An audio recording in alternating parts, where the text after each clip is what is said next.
I cannot wait to see you. You are the girl I've been waiting for.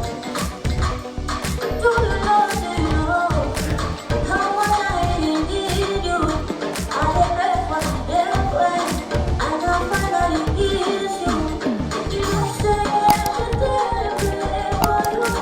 Oh, in my heart I'm burning day for you. That's why my heart is beating like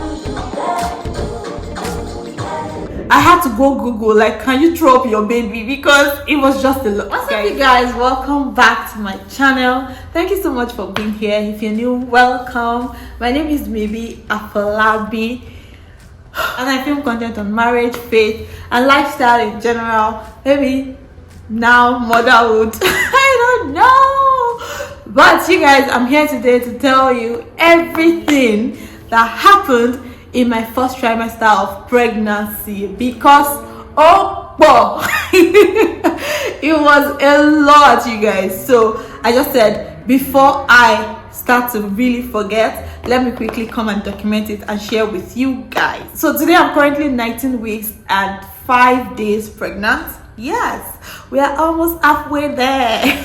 So 19 weeks 5 days, and I've been well now for about 5 weeks, and I'm beginning to forget the nitty-gritties of these things. But immediately after I got well, I wrote them down so that I will not forget, because I know that I wanted to film this video. So I wrote down my first trimester recap, as you can see. So I'm going to be saying everything, almost everything that happened, because those 3 months were a lot. So without further ado, if you're interested in this video, definitely keep watching. So if you've watched the video about how I found out I was pregnant, you will know that I kept saying, oh, I didn't feel pregnant, I didn't know I was pregnant. Normally you are actually not supposed to feel pregnant at the point of being pregnant, because at the time you're just like, what, 4 weeks, 5 weeks pregnant, so you necessarily would not feel pregnant. Well, for most people, right? So I didn't feel pregnant was my song for week 4, because I found out when I was 4 weeks 2 days, I guess. Then week 4, week 5, I was good. Then somebody was asking me the day I had my first vomit, like the morning before the vomit, like, oh, how are you? I'm like, oh, this pregnancy is good to me. If you don't know, I've been pregnant before. I had a miscarriage of my first pregnancy earlier in the year. So if you have not seen that video as well, check it out. I'll put the link in the description box. Anyway, and I was like, oh, this pregnancy is so good to me. Like, it's almost 6 weeks and I feel nothing. Amazing. Ashe, the pregnancy was saying, oh, you spoke too soon, I'm coming for you. Let me be sure I'm recording. That same evening, I had my first vomit and it was terrible, and it was just a downhill from there. So I threw up because it's now in the past. I threw up like 5 times a day, you guys.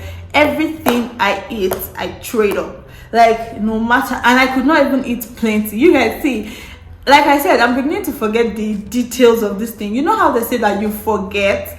I'm not even done with this pregnancy and I'm already forgetting the difficult experiences that I had. Like, I'm already forgetting the terrible experiences that I had. I think the person that can say this story well is my husband, because I mean, he saw it all, he dealt with it, his cross to carry. So I think he's the best person that can say, that will never forget, right? Or that won't forget. But you that experience it, you would forget. I think so, because naturally I'm a forgetful person. I forget bad experiences, so this is one of them. Anyway, so I threw up like 5 times a day. I was always nauseous. The nausea was real. I woke up feeling nauseous. Like, guys, I still have a wound in my stomach, which I believe was caused by the vomiting, because I would throw up until there is nothing left in my stomach, and I would still feel like throwing up. So I'll be throwing up bile. Sometimes I'll throw up blood, and I feel like it caused maybe a wound, some kind of wound in my stomach that seems like ulcer pain. So now, if I feel hungry, that pain is like there. It's very sharp, it's very painful. So that is the only discomfort I have right now. So I think the doctor said I just have to continually eat, then it will heal itself. But it is a lot, you guys. I threw up blood. At some point when I'm drawing up blood, I'll be so scared. I'll be like, I had to go Google, like, can you throw up your baby? Because it was just a lot. Guys, everything I ate was going back to the toilet. It was back in the toilet. Nothing stayed. Nothing, not even water. So that happened from week 6 to week 14. Let's be very specific. Then the next thing that happened in my first trimester was sore breasts, you guys. I think this one is very common amongst every pregnant woman or every pregnant lady.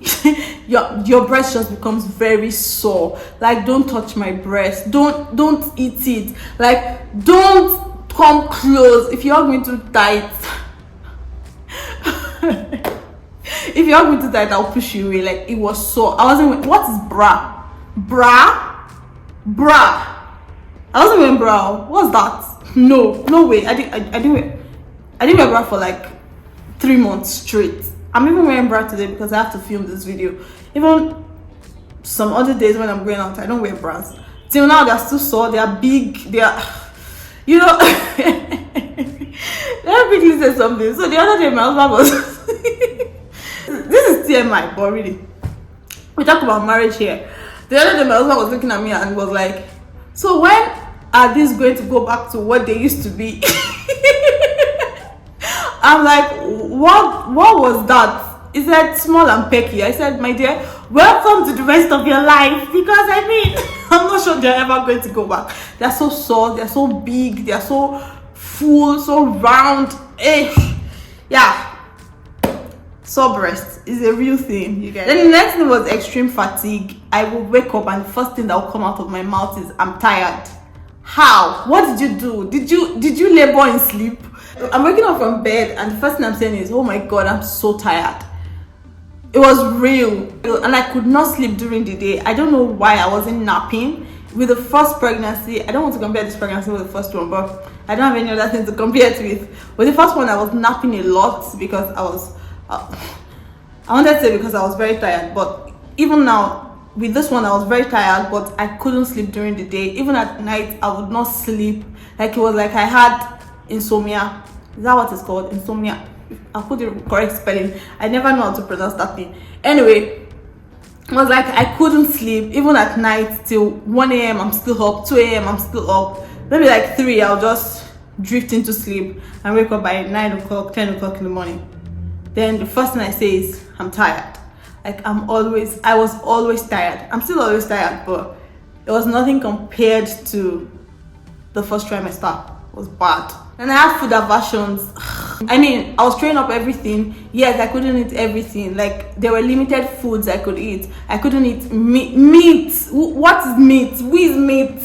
How? Me, meat lover. I became meat eater. Like, don't bring it close. I don't even want to smell. You guys, I couldn't even smell meat, fish, nothing. There are some foods that if I think about them, I could actually vomit. Like egusi. If you know me, I mean, I'm a Yoruba girl. I like to eat egusi a lot with poundo, with eba, or with, like, I just like egusi. I like egusi a lot. I make egusi a lot. But if I think about egusi, I would actually throw up. Like, that was how bad it was. Then I started spaghetti. You guys, spaghetti is like one of my favorite foods to eat in the whole wide world. I could not eat spaghetti.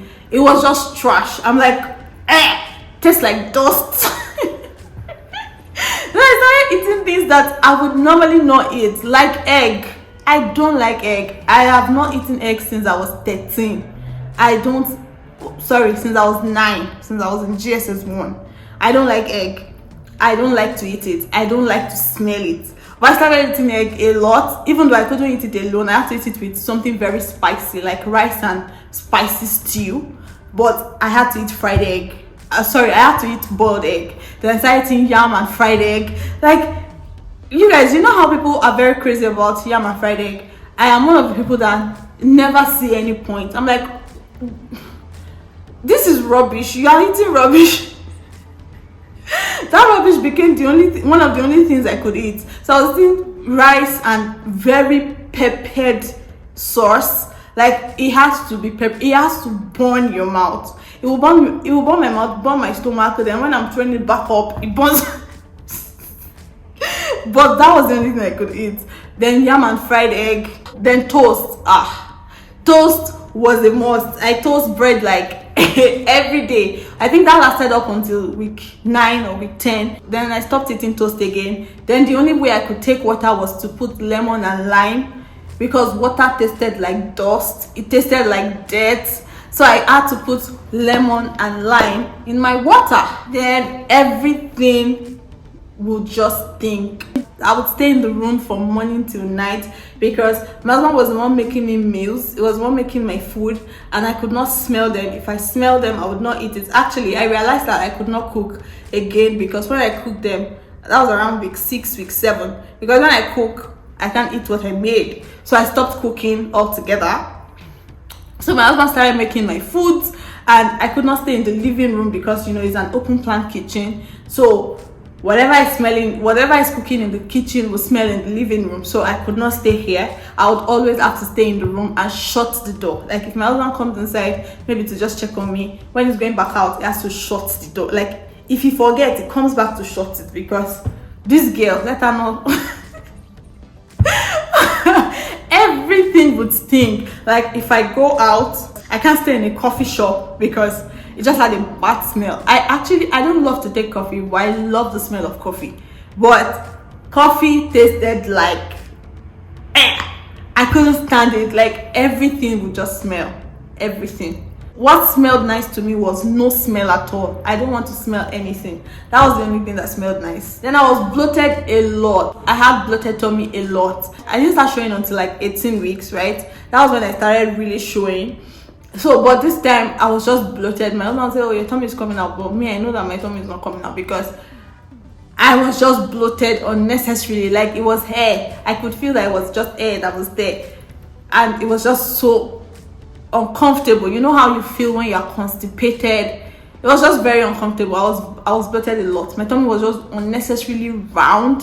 You know, then you wake up in the morning, then it's back to what it was. When I was about 11 weeks pregnant, it was a Sunday. I woke up and I could not lift my head from the bed. Like I literally could not lift my head from the pillow. And you know, my husband asked what was wrong. I said my head is banging. My head is banging. My head started banging. It was just banging. I'm like, what is this? Then I went on the internet to check. They said that it is normal.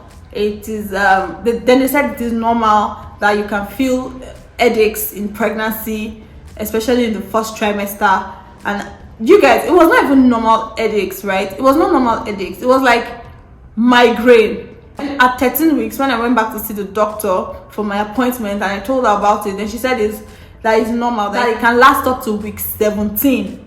I'm like, what am I supposed to do about it? Because it was terrible. Like guys, it is terrible. Like when I'm walking, I would literally have to hold my head like this. It's migraine.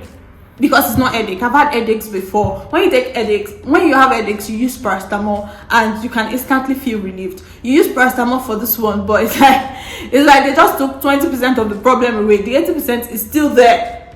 And the doctor said there's nothing I can do about it. I will just continue to take Panadol, painkillers, and that's it. That's the only thing I can do about it. Then just hope that it goes at week 17, because some people can have it all through pregnancy. I'm like, this is not my portion. What kind of pregnancy-induced migraine is this?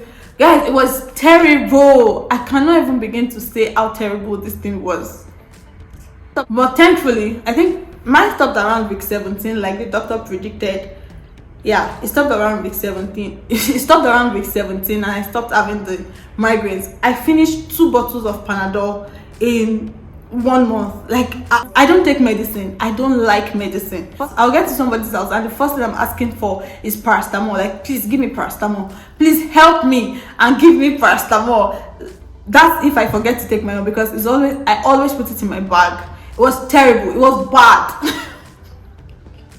I don't wish it on anybody. Like when people say they have migraines, now I know what they mean. Like everywhere has to be dark. When I have the headaches and I'm in the room, I shut all the curtains. I don't want to see any form of light. Everything has to be dark. When my husband comes in and turns on the light, it's like, oh my god, you just let something off in my head. It is terrible. Oh, it was terrible. Another thing was I started having cravings. Even I was still vomiting, but there were some things that I needed to eat. Like goat meat pepper soup. I've been in this country for about 16 months now, and the first time I had goat meat was like 2-3 months ago in my first trimester. Because normally goat meat is expensive here. I've said it before in one of my vlogs that goat meat is expensive. They don't eat goat meat here, unlike chicken that is everywhere. Goat meat is like, they don't eat it, right? So you can only find it in maybe Nigerian stores and some other specific stores. You don't find it in the traditional supermarket, right? But I had to eat goat meat, and goat meat pepper soup. It was the only form of meat I could eat around like week 10, week 9, week 10.